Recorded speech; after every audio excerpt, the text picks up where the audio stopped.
Thanks, everyone. So please welcome Dan Lesh, who's going to be facilitating, moderating this next panel. Dan?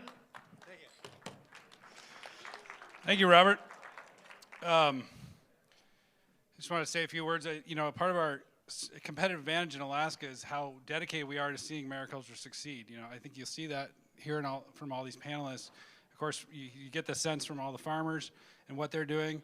We are coordinating. We are trying to break down these chicken and egg cycles and dancing this chicken and egg dance and with buyers and processors and farmers to create processing space to address the key bottleneck.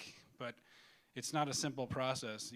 There's new business models to be created, and look forward to. Glad we got a bunch of different approaches going here. Look forward to turn it over here to Jimmy and Eric to talk about their project down in Prince of Wales. Yeah, stand up here. Oh, this one doesn't work? It does. It does? Yeah. Isn't that beautiful?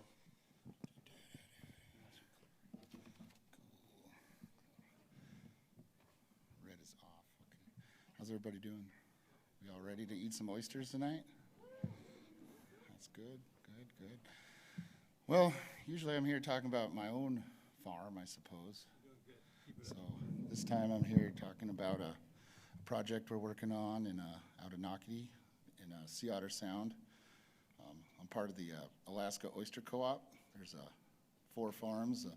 Myself, Eric Wyatt has his farm, Blue Star Oysters.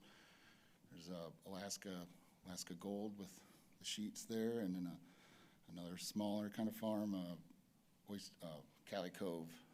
And all 4 of us, I guess a little bit of history. I guess we've all been oyster farming for well over a decade in this same zone, and we've all been pretty close neighbors, so we got together and made this oyster co-op, and this is our latest project, I suppose. So this is went the wrong way. There we go. All right, so we're building a oyster offloading processing facility as just a easier way for we can get our oysters to the airport and such. So, because at the moment right now we all have our own processors on our farms, and just the travel and everything gets a little complicated. So as you can see here, we got the red dot up there is where our farm's located there in Sea Otter Sound, and we're the little orange little dots, that's the main towns on Prince of Wales Island. So the travel from Sea Otter Sound down to Craig and Kloak for the airport is kind of grueling at times, weather dependent and such. So this will facilitate that. We got right here on this upper right photo there, you can see that's Naukati. And at this time we use this the public dock. So, and lately the past couple of years it's gotten pretty crowded with a lot of charter boats and everything. It makes it, sometimes it's pretty difficult to even get a spot to park to even unload. So we have the opportunity to get another little dock there, right here. So this will be, let's see, we got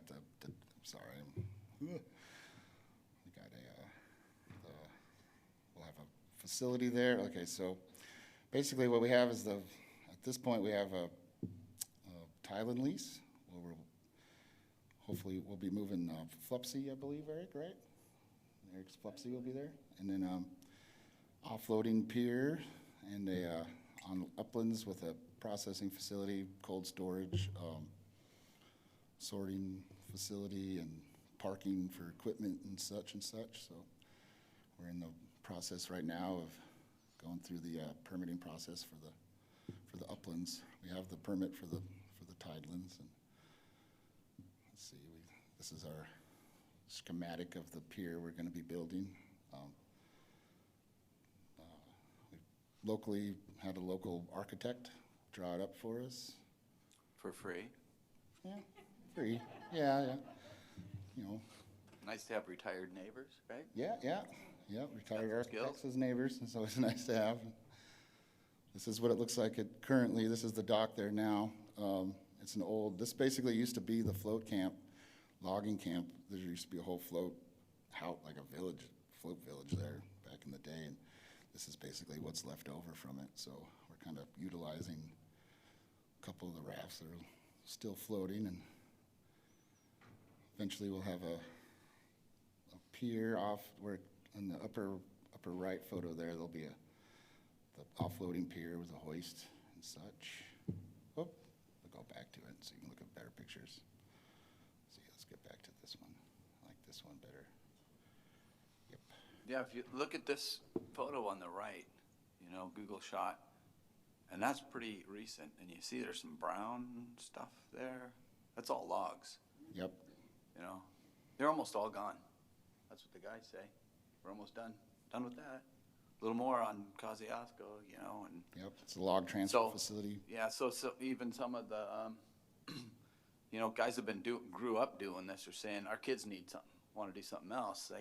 So they're interested in the potential it might offer.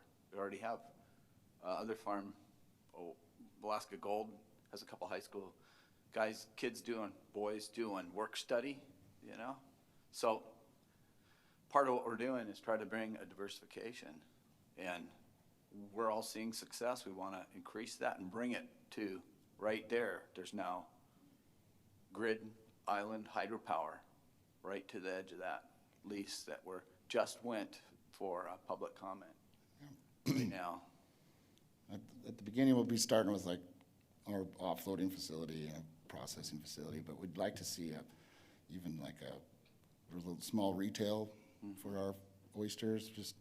We get a lot of traffic through there. A lot of people launch their boats there now, so it's going to make a great little stopover. It's right there. You can kind of like a model after Taylor Shellfish's little facility there in Samish Bay or whatever it is. I think it is. So, or no, on the way getting that way. But so yeah, it's been quite the endeavor dealing with the local, just local everything, So, sorry, I'm used to talking about my own farm, so it's easier when I'm talking about this stuff that's like already in my head, But all this has been a great change up.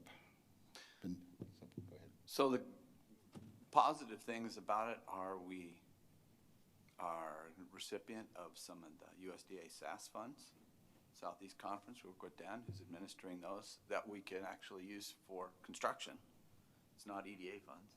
And then we're trying to, looks like we're getting a little bit of a feasibility from Build Back Better to help us plan out, right, we're going to work with consultants and experts and to help, I would say kind of like business planning, but also more to help support this project. So we've been talking about this, we've been kind of planning, and obviously it takes a long time to get these permits.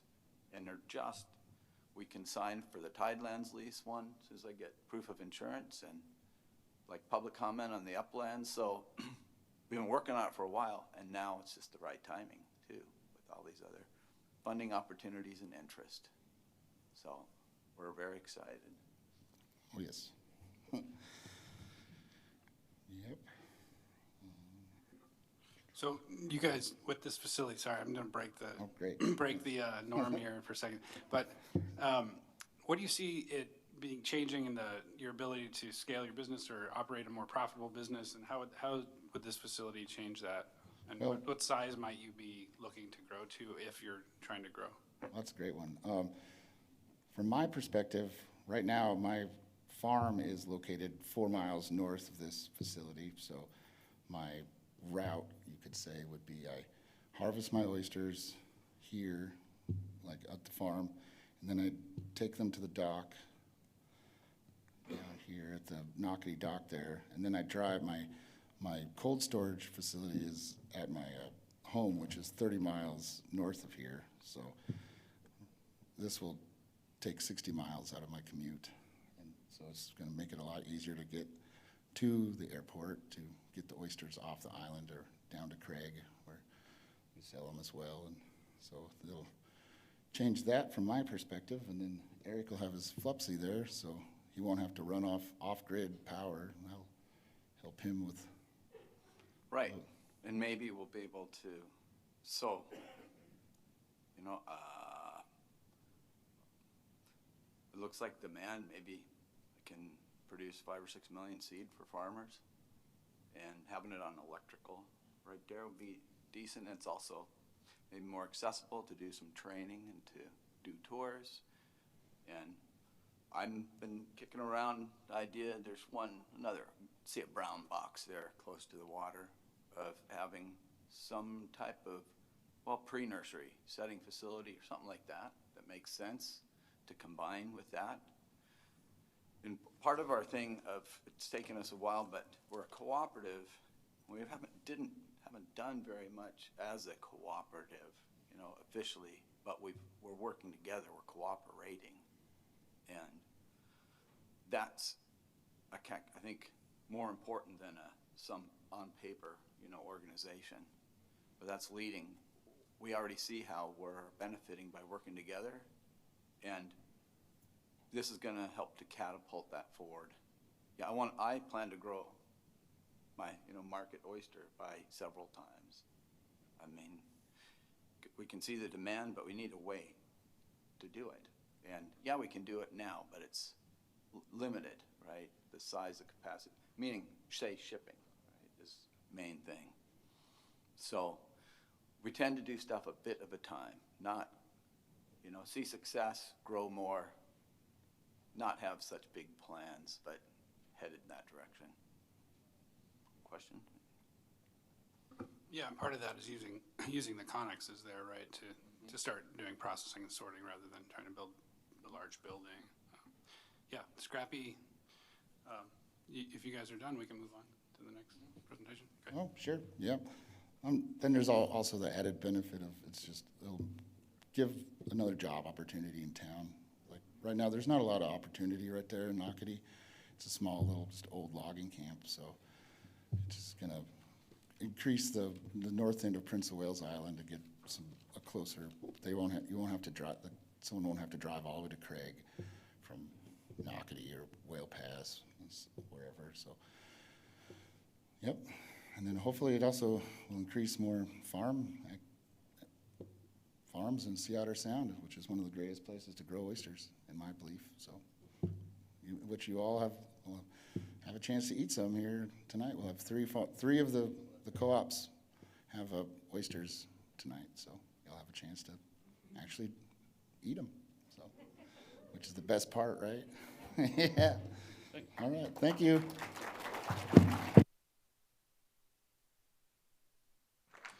So another way in which I'm going to break the norm here is I'm actually going to step in and present for Ed got weathered out in Prince of Wales. There's a big storm, no visibility, no flights yesterday, and we've been working closely together. So Southeast Conference, you can go to the next slide because I can't really summarize Shaan's Seet for you, sorry.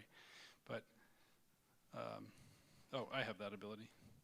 Yeah, so you can't read this, but this is the timeline of some of the work we've been doing on this project in Craig, looking to support the Prince of Wales mariculture industry with opportunities to process in an efficient and affordable way with a purpose-built facility.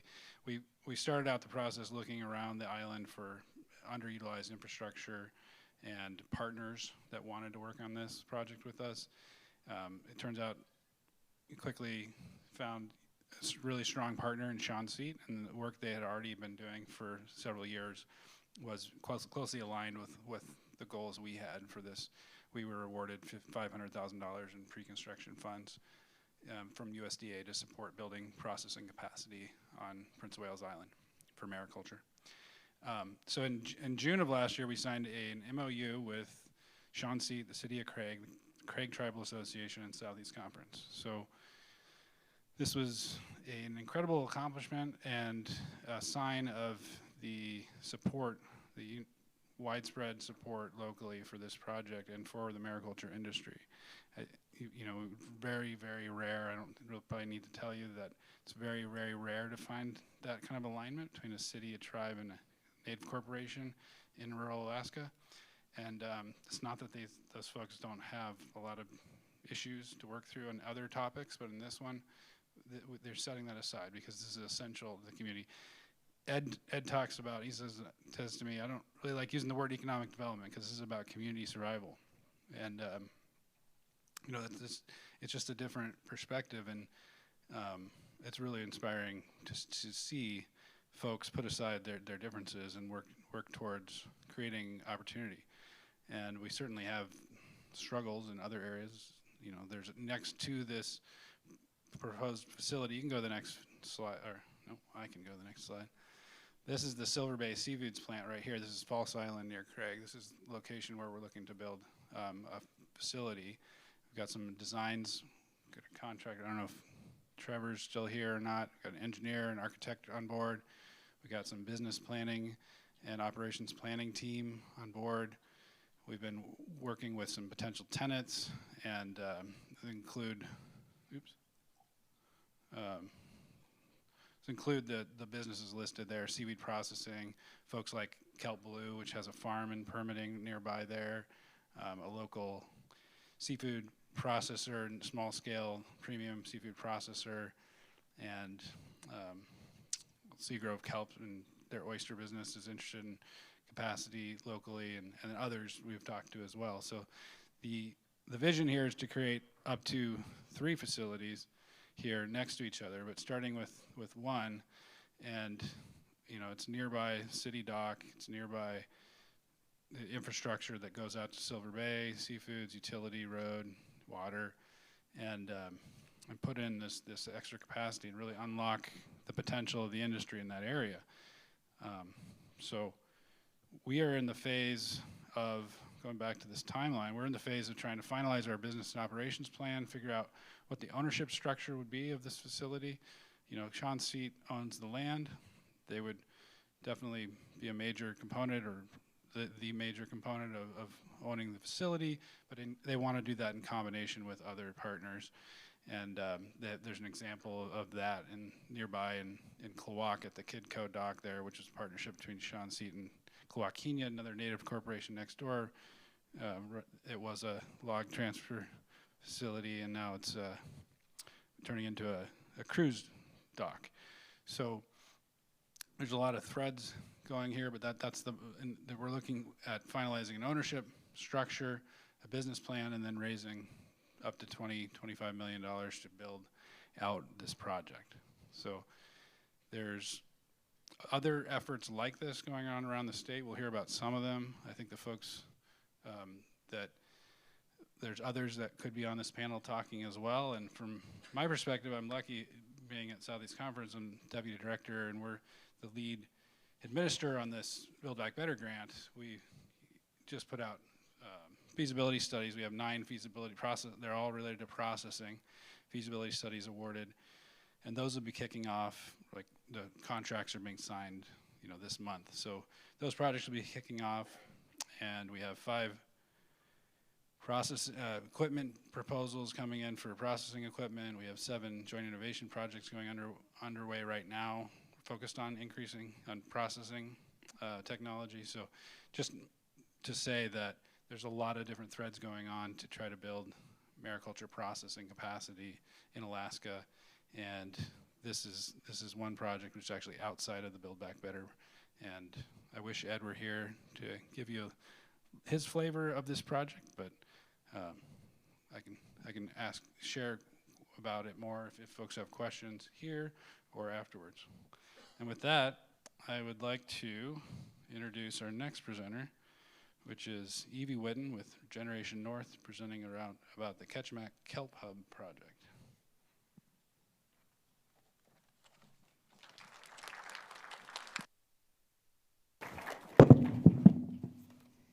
Thanks, Dan.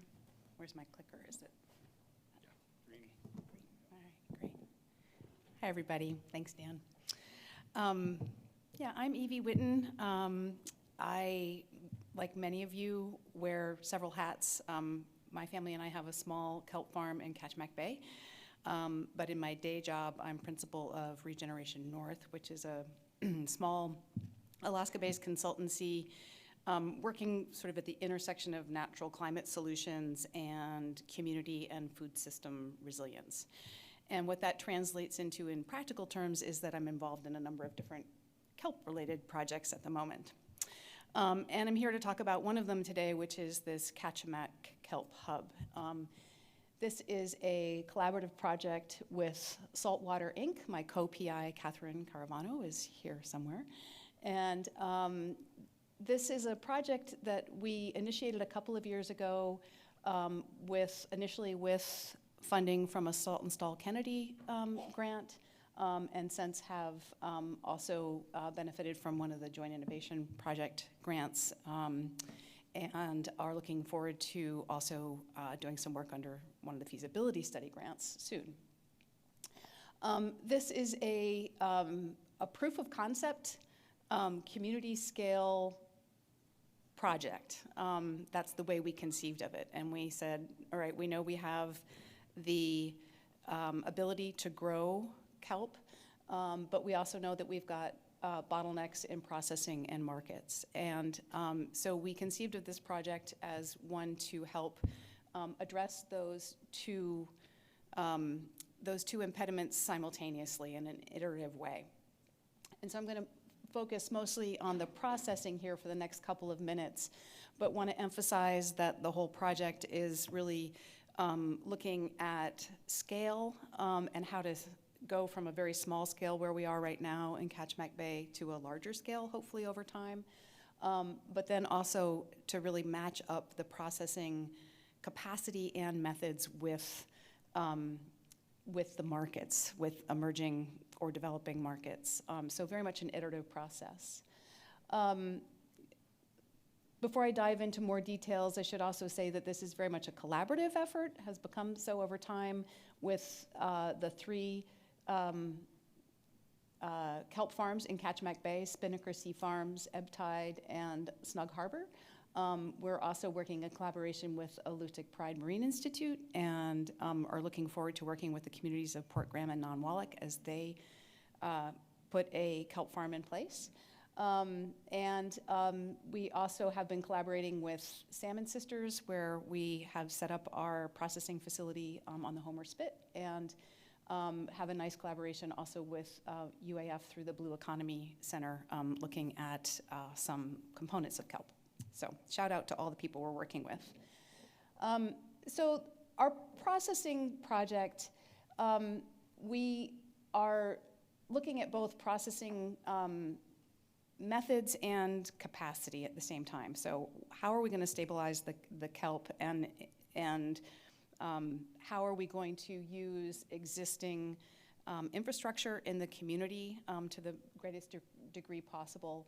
How are we going to develop or connect to developing markets? And then how are we best going to support seaweed farmers as they scale up? Those are all of our considerations.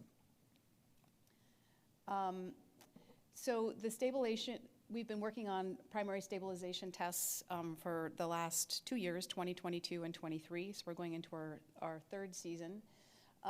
We have been primarily to date experimenting with drying in a modified high tunnel, so essentially a greenhouse. And I'll spend a minute talking about the modifications because I think they're important. It's a standard, as you can see from the photograph a little bit, it's a standard high tunnel like you see in farms all over the Kenai Peninsula and other parts of Alaska. But it's dedicated solely to hanging and drying kelp. And we've modified it a little bit differently each year, and we're going to modify it again differently this year to try to optimize the drying capacity. So it is tricked out with exhaust fans and circulating fans and some supplemental heat. We're installing a heat pump this year to make that more energy efficient. And we've also been experimenting with different dehumidification methods in the high tunnel. I'll get to results on this in the next slide, and to talk about how that has worked. But again, so one of our goals with using the high tunnel is in thinking about that. We have very few farms in Kachemak Bay right now. We don't have a lot of kelp to process. We wanted to start with something that was both energy efficient and readily available locally, without going out and buying an expensive drying technology of some sort. We're starting with this high tunnel because it's accessible. We have, with that said, we've also been experimenting with some other methods of drying the kelp, including an infrared dryer. That's what IR stands for up there. This is one that many of you in the room may be aware of, that's been in Alaska and developed for drying fish waste. We ran some trials with that last year and hope to run some additional trials this year. And then we have been experimenting with traditional salting methods to stabilize the kelp. And we have been freezing and then drying. And then this year, we are beginning to experiment with ensilling and then drying. So very quickly, preliminary results. The high tunnel.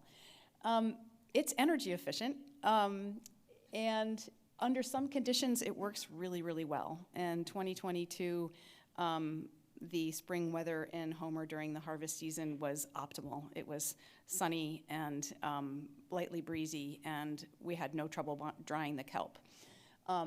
Last year was really sort of the opposite. We got really thumped by the weather, and it was really difficult to dry the kelp in the high tunnel. But we learned a lot, and which has led to some of the modifications we're going to work on this year.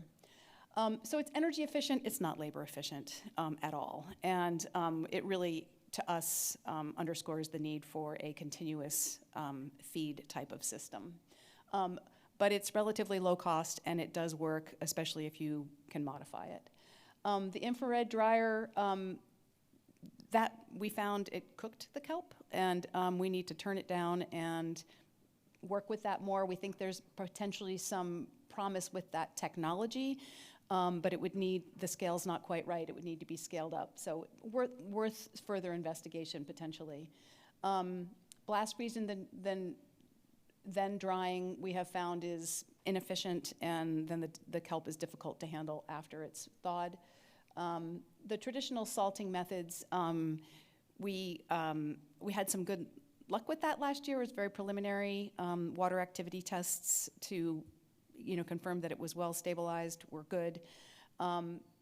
It begs the question of the market that we would be hooking that method up to.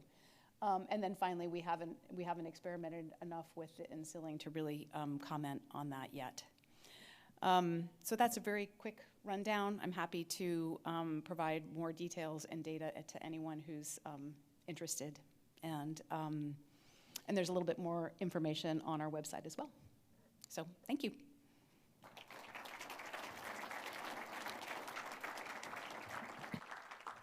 Thanks.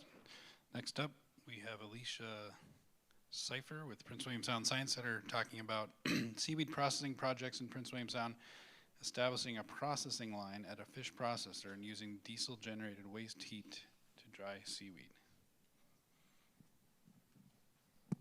I have that one. Yeah.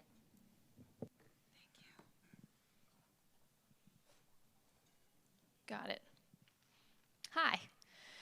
I work at the Prince William Sound Science Center in Cordova, about a 30-minute flight east.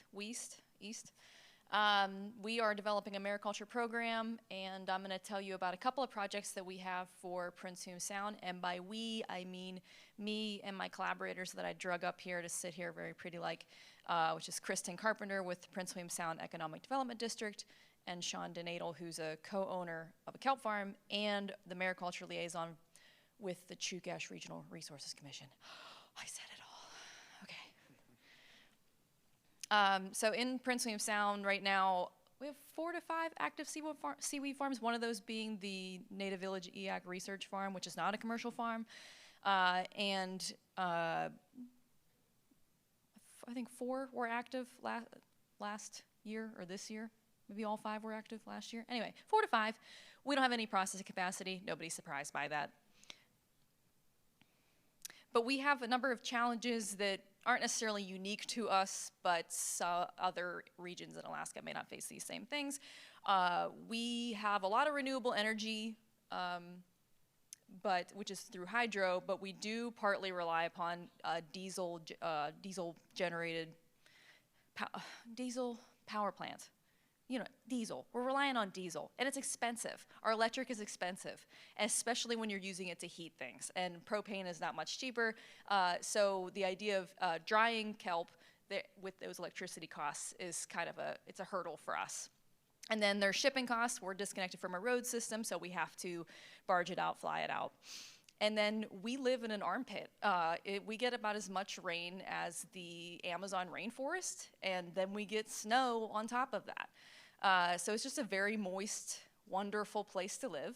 And we want to dry a lot of seaweed efficiently and then get it out of there. So how do we do that? So we have a couple of projects coming online over the next year or two that are going to attempt to address this. And one of them is simple. It's establish a seaweed processing line with a fish processor. Because in Cordova, we have fish processors, but there's no financial incentive at this point for them to do the work to figure out how to make seaweed work in their processors, because there's no money here yet. But they are amenable to us coming in and them providing us with space and a lease and figuring out, okay, what would this look like with a fish processor? And what are the concerns? Like, they have expressed concerns about cross-contamination between salmon contaminants and seaweed. So that's something that we could look into and then mitigate those concerns for them. And then also just look at viability, like how much electric do we need to use for this? How expensive is it? How much labor is needed? And then we can provide them with that information so that they are ready. And then the other one is it's a waste heat drying project using the diesel power plant. I realize I'm not talking out of my... Yeah, so I'm going to go back to the fish processor one, but this is some of the equipment that we're looking to purchase and then put it in a fish processor and evaluate their concerns. Pretty simple. Okay, so the other one, we have the Orca diesel power plant, which is luckily pretty close to the Science Center. And they have agreed to work with us and provide space for a structure on the property that will be heated with waste heat from the diesel generators. And they told me that they could heat a 60,000 square foot 2-story building for me. I just was looking at a tent kind of thing. They have so much waste heat come billowing off of this building, so we're going to put it to good use, and we're going to look at this as an alternative heat source to just electric or propane and create a business plan based on this model, because our electric co-op does want to sell this waste heat at some point. They just haven't figured out how to do that yet. And rather than like do any hanging or like a lot of like labor-intensive, touching of individual blades, our tentative plan is to use some kind of conveyor system or tumblers that will be inside the structure that is heated, and it'll be somewhat passive and no forced heat being pushed on the kelp. And I'm checking my notes to see if I missed anything. Oh, and then they also told me that that waste heat could potentially be used to heat water if we wanted to raise the early stages for oysters. I don't know if that makes sense anyway in Cordova, but yeah. Like we're hoping to put this heat to use for the mariculture industry. We're also interested in other types of heating besides electric, which would be like cardboard incineration, because we have a lot of cardboard that we don't truck out. We just burn it in a big pile, and all that smoke goes to the Science Center where I work. And yeah, happy to answer any questions later. Thanks.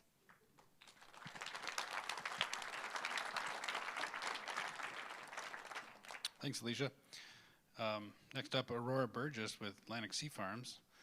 And just want to extend a special welcome to our friends from Maine. And we're very impressed with what you guys have been doing over there on the other coast. And glad you're here working on a project. And this one's titled Building a Product Bridge, Cost-Effective Primary Stabilization for Transportation of Alaska Kelp to Market. Thank you. So I'm Aurora. I'm from Atlantic Sea Farms. We are a fully vertically integrated kelp processing facility based in Maine. We currently work with about 35 farmers in Maine and Rhode Island, but I'm here today to talk about a project we are doing with some Alaskan farmers. So we are looking at cost-effective primary stabilization methods to get Alaskan kelp to further markets. So this project is funded by an AFDF Joint Innovation Projects grant. As you guys all know, because we've been talking about it all day, you're very well poised for mariculture in Alaska for numerous reasons. You have really good seafood processing facilities. You've got this beautiful long coastline. You've got lots of water. You've got a lot of smart brains. You've got really good farmers. You guys have been hearing this all day. But you also know the challenges you're facing, because we've also been hearing that all day. If you farm kelp, you know it's really temperamental, and if you don't want to sell it all in the 5 minutes after you've harvested it, you got to figure out something to do with it. Drying, as we've heard, is really expensive, or it's really labor intensive. Freezing, really expensive, and then after you do those things, you still got to move it somewhere. So you've got, if you froze it, you got to still have cold chain all the way to wherever you're getting it to. So this project is looking at ways to circumvent those issues. We are hoping to identify a low-cost, efficient, and scalable primary stabilization method to allow you guys to get Alaskan kelp and seaweed to further and new markets. So to do that, we're looking at a few different types of things. We're looking at food-grade acids, we're looking at brine solutions, we're looking at pickling agents, we're looking at bacterial and fungal limiters. All this stuff sounds kind of weird maybe, but this is all stuff you eat in probably food you eat every single day, so not weird at all.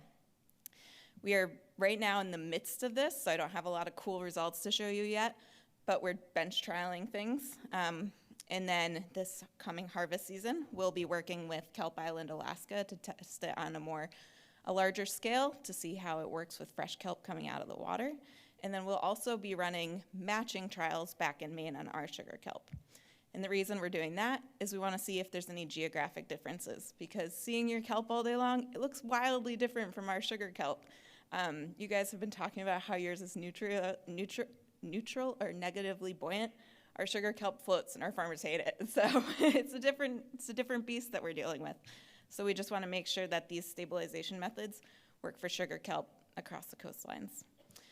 And then once we figure out what acids work well or which brining solutions work well, we're also doing different taste tests and sensory tests, because we've tried some of this already back at home in our bench trials, and they hand it to us and we're like, it tastes great. And then the chef on staff says, what does that mean? And we're like, we liked it. And so he steps in and says, well, the texture's not right and the saltiness isn't there. This one has an off flavor from the acid. So he's looking at more of that kind of stuff. And then we have 3 primary outcomes that we're hoping to gain from this study. At a minimum, the kelp that we produce from this, we want to be shelf stable for at least a month. So that means does not require freezing, does not require refrigeration, does not require drying. At least a month. Our goal is more like 6 months. So that gives you a lot of time to move it from your island or from Alaska to somewhere else in America, to another country. It really opens up your markets for you. The second thing, which I think is the coolest part of this, is that everything we do is open source. So it's going to be in a book that you guys can have access to. That'll have all of our failures, all of our successes, the concentrations, how you do it, price comparisons to freezing, to drying. And then we're also expecting that different acids will have different markets. So we found that citric acid, for example, is really good at preserving color, but it might affect the texture a little bit.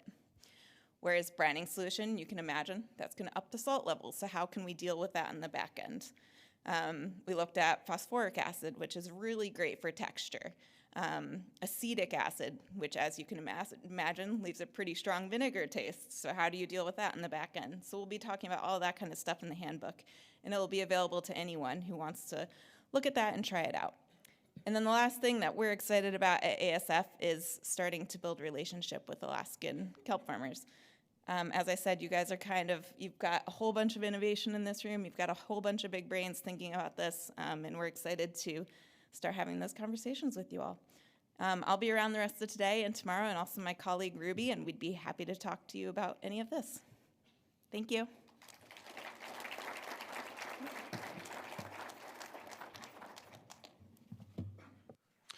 Thanks, Aurora. I'm really glad you ended on that note, because I did want to make that point that all of these speakers are receiving public money to do a portion of their work, or a good portion of it, and the results of the work will be available for everyone to digest and utilize, and there are additional resources available for if you have a project and would like to apply for funding similar to these. We have as I mentioned, these processing feasibility studies going on. We have equipment that we can procure through the Mariculture Cluster Grant, and we're going through our first round of that. We're gonna have 2 more rounds of that, coming out the end of this year and then the following year. And we can work with EDA eligible entities, so basically anybody with a private business, on procuring equipment. We also have another round of the Joint Innovation Program, which goes through Alaska Fisheries Development Foundation with the Alaska Mariculture Cluster Grant money. And that another round of that grant will be coming out in the next month, we think, and that will include opportunity to put forward similar projects studying processing. That's the one that funded the Atlantic Sea Farms project, for instance. So keep your creative juices and ideas flowing while you're talking with folks here, and come up with a good partnership. Hannah, can I put you on the spot? There's a opportunity to hear from some of the joint innovation projects coming up soon. Is that? She's going to pull that up, and I just wanted to make a plug for that, because folks may not know that, but we're trying to get, these projects are underway. They're not completed, but there's an opportunity to hear from the folks and ask questions and hear anything they have learned to date. Thanks, Dan. Yeah, March 11th, we're going to have the first half of the projects, giving just really brief updates on what they've done so far, any challenges that they've seen, and kind of give those project leads a chance to check in with each other. So again, that's on March 11th from 1 to 2:30 p.m., and we'll post a link on that on the AFDF website. And then the second group of the projects are going to do the same thing on March 18th. So again, we'll make sure to get that information out to folks who are interested. Thanks. So just stealing a little Q&A time here, but welcome questions. You should be going on to the Slido app as I'm jabbering and putting questions down. I had a question for the panel. I'm curious. There's talks about how we interact with the seafood processing industry. Of course, there's a lot of capacity there, but a lot of challenges, and COVID hasn't helped, and the serious headwinds that the seafood processing industry is going through right now hasn't helped. But what have each of you learned from, or any ideas you have, tips you have about working with the seafood processing industry, and where you're looking for those connections to grow, and where they might go forward? Eric, do you have anything to add there? I don't want to give away my secrets, though. Well, like I said this last year, I've experimented around with whole shell frozen product. I think it's a completely untapped potential. So even if someday maybe we could freeze right on the farm, but use our existing distribution chain like E.C. Phillips, shipping portion size, fish all over the U.S. So I can't recreate that distribution chain, but they exist already. So if we can get it in the right form, maybe we can tap into that. Evie, can I call on you? Talk about connections with the seafood processing industry. Yeah, absolutely. So we are operating in a, I don't want to call it it's a former fish processing plant that has not been operational for a number of years. That's Ice Dock Road, currently owned by Salmon Sisters in Homer. And they're in the process of bringing it back online to process seafood. it's been a great collaboration. The facility is in some ways really good for our use. In other ways, there's some mismatch that is both a little bit of a seasonal overlap, but one of the bigger things we've run into is there's a lot of 480 power and we need 120 and 240. And that was a serious impediment to us in starting up. And so we are working with them very collaboratively on bringing in equipment that's going to be helpful to them and to us. And so we found that they have been nothing but supportive of the mariculture industry and of kelp in general in the community. So I think it's been a very positive experience. It's just taking a little bit of time to get the equipment and the facility, the infrastructure really working for both. Right. For the scale you're at right now, you need less in some ways. Right, we're at a very small scale, but we're planning to, hoping to be able to scale up and looking toward that future. And so to be able to do that in partnership with a processor is really terrific. Well, I know this is a big theme of the work in Cordova, so I'm interested in how you guys see this playing out and what you've learned so far. Sure. In answer to your question, I think you said something like, how are we approaching working with processors, and what? I don't have a great answer other than that they're all willing to talk to us. I think they're actually looking to us to find out how things are going to go, or what we can share with them. They aren't really. It doesn't seem like most of the processors, Trident, OBI, Cooperative, Seafoods, they operate at such a high volume. They're so focused on fishing. They're struggling right now with fishing, and so it's tough to get them to think about doing anything that's going to cost them money. So if we can bring something, if we need some space, maybe they would consider it, if what we're talking about would fit in there. But they're open to talking to us, so we just keep talking and asking questions and trying to find out where is the common ground. I did see a question about what equipment other than a dryer is needed for setting up a processing line. And we've been looking at a shredder. It depends on what kind of dryer you have. If it's a batch dryer, you need a bunch of trays and some racks. If it's a continuous feed, that involves a belt feeder. We've also been talking about, can we blanch the kelp? Can we use a crab cooker or something else to blanch it? I suppose you'd shred it first, then blanch it, then put it on the line and run it through. So it depends on what steps you're trying to do, but I think universally we've been hearing shred it first and then feed it into whether it's a rotary dryer or a belt feeder. So those are some things. So that's going to probably involve, totes and something to drain. Another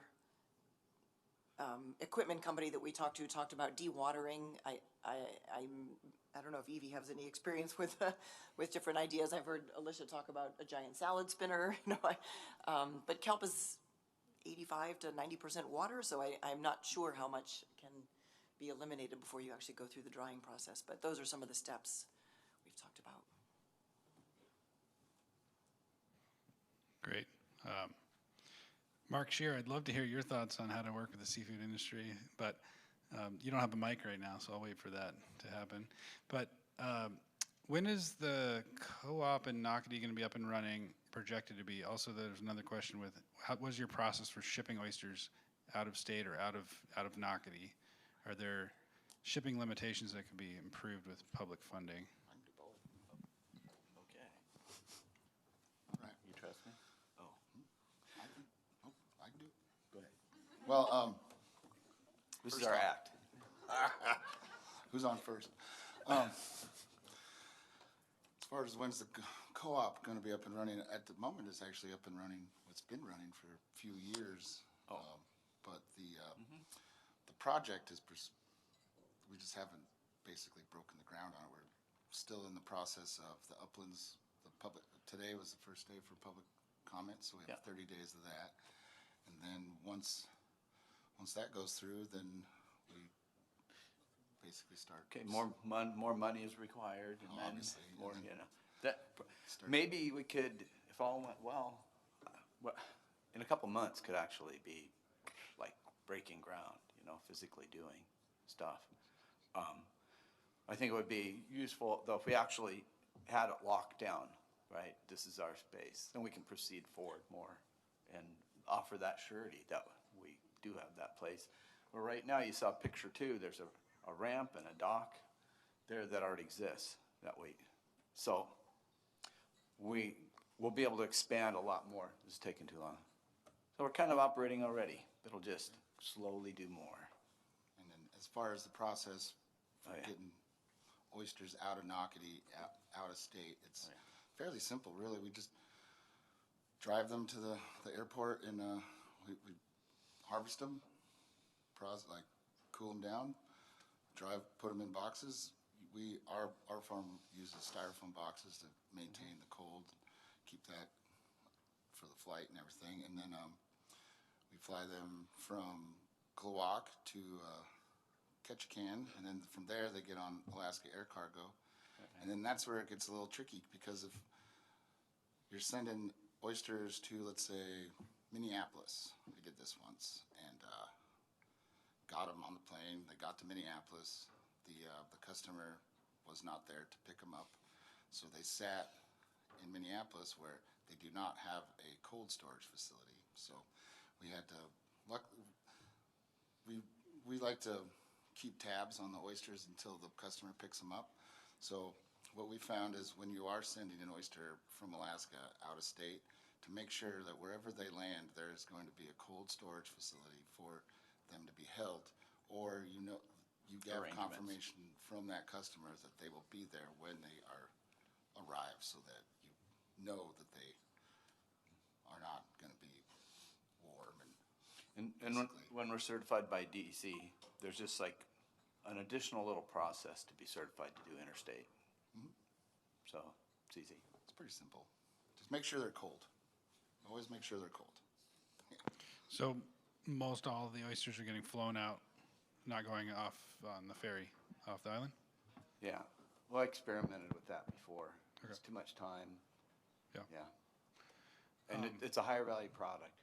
So basically, our buyers are paying the freight from Kachemak. Right, and there's a clock on how That's long right. they last. So you should go right next in these restaurants right around here and ask them about our Alaskan oysters. We're in competition with these Washington ones. Sometimes you have to ask twice to find out they're not actually Alaskan. Can you scroll back up? Aurora, there are a few questions there. Folks very interested in Atlantic Sea Farms' exploration of different stabilization, primary stabilization, and what extent that's maybe less relevant over there or more relevant here, and what are you using drying? Are you plan on using drying or these acids in your operations over there as well? So kelp stabilization, at least where we are in Maine, because we have our own processing facility at Atlantic Sea Farms, myself and my colleague are in the trucks. We can get our kelp back to our processing facility all the way from our furthest point on the Canadian border within like 6 hours in a refrigerated truck. So the stabilization methods aren't as much of an issue for us. We have lots of cold storage, either in Maine or Massachusetts. Local cold storage is really quick to get to. We have multiple drying facilities that are under 24 hours away. So it's just not as big of an issue for us. I wouldn't say that we would never use these methods, especially since we don't know what the end product's going to be yet. That might produce something that's super amazing, and if we don't have to freeze things, freezing is really freaking expensive, and it's so much energy. So if we don't have to freeze something to keep it around, that would be amazing. But we do want to make sure that we have kelp all year long, because we need to process all year long. Do you see so you're freezing a lot of kelp during the harvest season, processing the rest of the year. Is there a big difference between kelp that you take out of the freezer versus processed fresh? And product forms, do they change based on that or no? Yes. I mean, fresh kelp definitely acts different than frozen kelp, for reasons that you can imagine. When you freeze things, they change. Just think about when you freeze like a vegetable. It's very similar for kelp. For our products, it doesn't make a huge difference. We do a lot of ferments, we do a burger, so it's not as much of an issue for us, but you really do need to think about your end market for what you want to do. Because the stabilization methods I talked about, we do expect that depending on which route you go, it'll be a different market. So if it changes the color and the texture and the taste, you're probably not going to want to feed that for food grade for a human, but it might be a really good product for a bioplastic or a stimulant of some sort. Whereas if you do something that keeps the texture and the color, that might be a great product for whatever food you're trying to create. Whereas if you dry it, obviously you're not, at least most people in America aren't rehydrating that. That's pretty popular in Asia, is to dry it and then rehydrate it. I don't think anyone's doing that in the US right now. So it's really just thinking about what your end market is and then choosing what is the most cost-effective stabilization method from there. Thanks.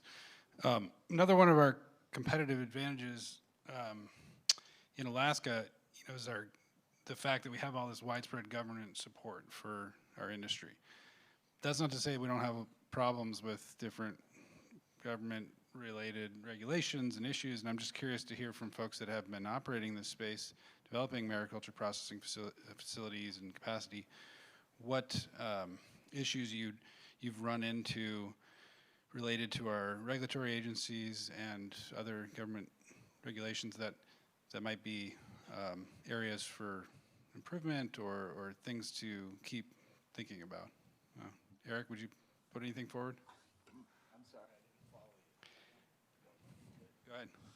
Well, one of the kind of big hurdles that we overcame was when we first started getting the permitting for our to be a shell stock shipper for a processing facility. There's so many forms that you have to fill out, and just like navigating that maze of which one do I need that works with my farm, and like how to even use that form and make it work for you, so that when the inspection time does come, you know exactly what to give them and what they want.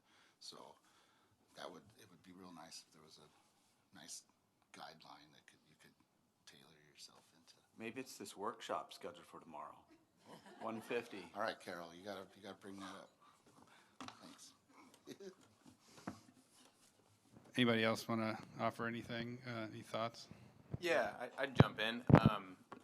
I was going to say that, with the HACCP plan, there's not I'm not really sure if the DEC knows how to look at seaweed yet.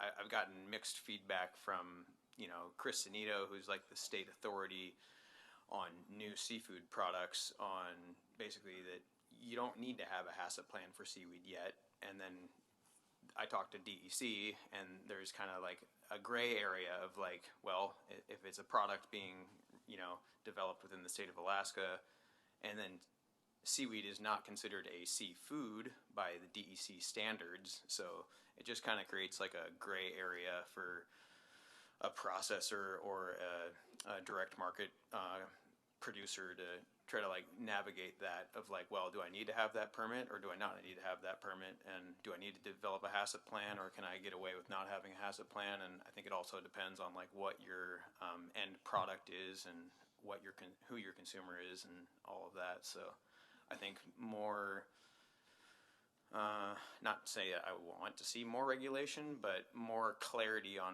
whether or not that regulation, what the standard is for seaweed.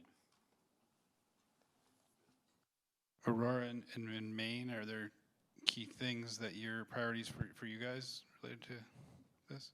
So kind of feeding off the last answer, something that we've found has worked well is there's not a lot of guidance right now, as everyone is mentioning. So kind of leading the guidance where you want it to go. We're kind of in a cool place where we can kind of show where we want things to go. Also recognizing that most likely states are not going to under-regulate things, as we all know. They tend to over-regulate, so we do have a HACCP plan. We kind of go a little bit above what we think they're going to want, but also showing them, like, this is working, this is safe, so that when they do turn around and say, we need whatever X, Y, and Z in place, we can say, this is how we've been doing it, and it's worked really well. let us be a part of the conversation. So I think that'd probably be my biggest piece of advice is kind of demonstrate what you want to see in the future.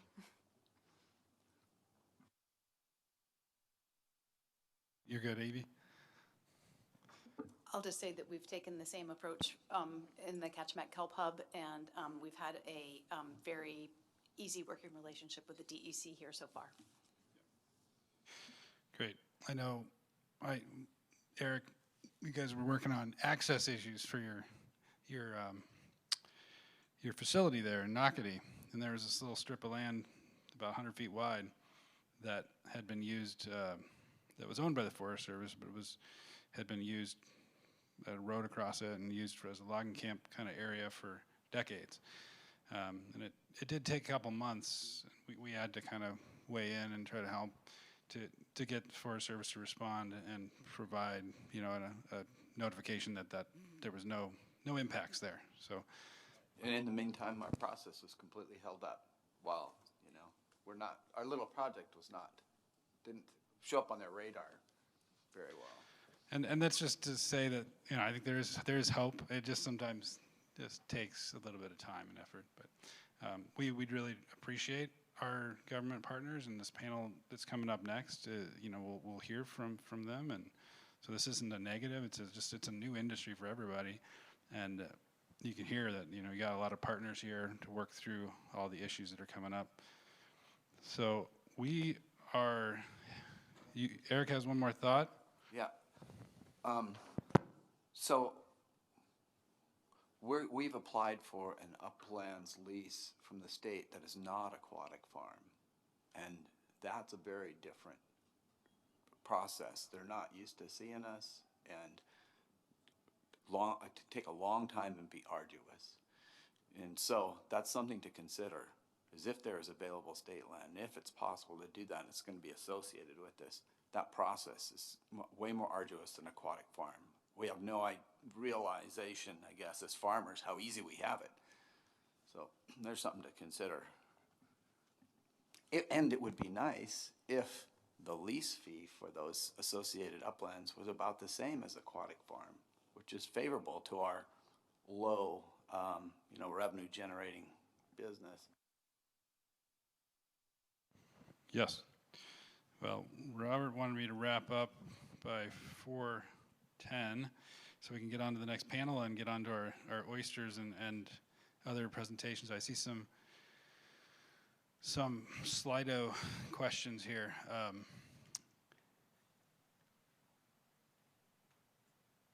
Has the Mariculture Cooperative reached out to the Hannah processing vessel for future processing outside of the salmon season? I'm not sure if somebody wants to talk on the mic what the Hannah processing vessel is. It's being built right now in Bellingham, and it's like a huge future processing vessel that's going to eliminate a lot of diesel use, flash freezing on site, and whole salmon. Oh, yeah, the Northline Seafoods barge, I think you're talking about, yeah. And yeah, there's two barges that are going into the state right now that are focused on whole salmon, freezing whole salmon, and they're mobile, so they can go to where the supply is. I think, we do have one example of that in the mariculture industry. We've got a feasibility study that the Native Conservancy is working on that is focused on mobile barge-based processing of mariculture products of seaweed. I don't know if they want to say anything about that, or if Dune's here right now, but it's very exciting to support that and consider how we might move a processing facility around to different farms and areas where there's a lot of farming going on. I can obviously think of a lot of challenges with that model as well, but glad we're able to study multiple models through these resources. What is the reason to grow kelp if it's so plentiful in the wild? Well, you guys can chime in if you want, but I think it's hard if you're a wild harvester. It's hard to get a permit to harvest as much kelp as you want. Barnacle can't get as much kelp as they want for their business model. So I don't know if Leah wants to. You're welcome to expound on that, but I think it's to be able to scale your business.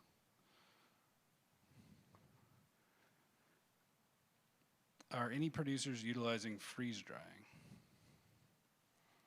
I am not familiar with anybody actually using that. I know there's some freeze drying capacity in the state, and folks interested in trying that out.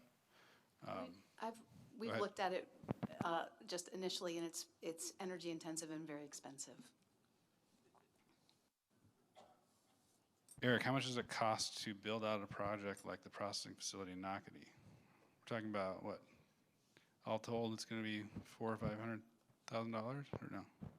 That'd be great. I'm just saying that because just to get the leases, so it's like 20 grand, say, you know? But every piece that we build will improve what we're doing. So we have a dream, we have ideas that we want to move forward, we know we can use it, but if the funding dries up, we're good there, and we'll work with that going forward. But it would be great. $500,000 we could do a lot with that, a lot. And you could drive up there, buy oysters, have a tour. I think I mentioned this earlier in our project, in the Craig project, the cost estimate that our engineer and architect came up with was $20 million for a 37,000 square foot facility, including a road, utility improvements, and some fill. So it can get very expensive very quickly to build these buildings, which, you know, I think there'll be places where that makes sense and other places where other solutions make sense. Evie, do you guys have expansion plans or ideas of what it might cost? Sorry, I was on. In a word, no. I mean, the facility that we're leasing from Salmon Sisters is large enough for us at this point. I do want to address the question about organic certification. Is that okay? I see that there, someone asked if anyone had experience with organic certification on seaweed and kelp. And I just want to say that there are several of us in the room, including me for my farm, but also Shaan is helping a number of people. And there's several of us that are working on organic certification right now. And the marketing panel tomorrow, I'll be talking about a couple of projects focused on organic certification. So stay tuned, or come find me. Any final thoughts from the panel? Jimmy, you got the last word, and then Shaan. Well, first of all, as far as the price, the cost, being like a rural oyster farmer living on Prince of Wales Island, we're very resourceful in getting the most bang for our buck. So we're not trying to build a giant multi-level facility. We're just gonna, we're gonna use every penny we can and make it work for us. And then also, if anyone else has any questions, feel free to find me, and I'll love to answer them. So thank you. I was just going to add that, yeah, I think regional capacity building is also really important. We're having issues, finding facilities within Cordova to establish seaweed processing, and that's led me to making phone calls throughout the region to try to see what other communities might be open or susceptible to that. And so then there's, the Valdez Fisheries Development Association, which is a great asset and a resource for anyone in the Prince William Sound region to have it's basically a community processing facility, but they're open to allowing seaweed farmers to go in there and utilize that infrastructure and, utilize that space. And then, some of the some of the fish processors in Cordova aren't willing to lease any space or equipment. But, that led me to making phone calls outside of the region, and there's seafood processors in other communities that are like, yeah, you can lease that. And then, so now we're looking at okay, well, what are those logistical costs of transportation and stuff to get that equipment to our community and then how do we do that for what period of time, and what do those opportunities look like? So I would encourage folks to at least, make those points of contact, and then try to just knock on the door and see what might be possible if you're looking to develop some processing. Let's thank our panel, and if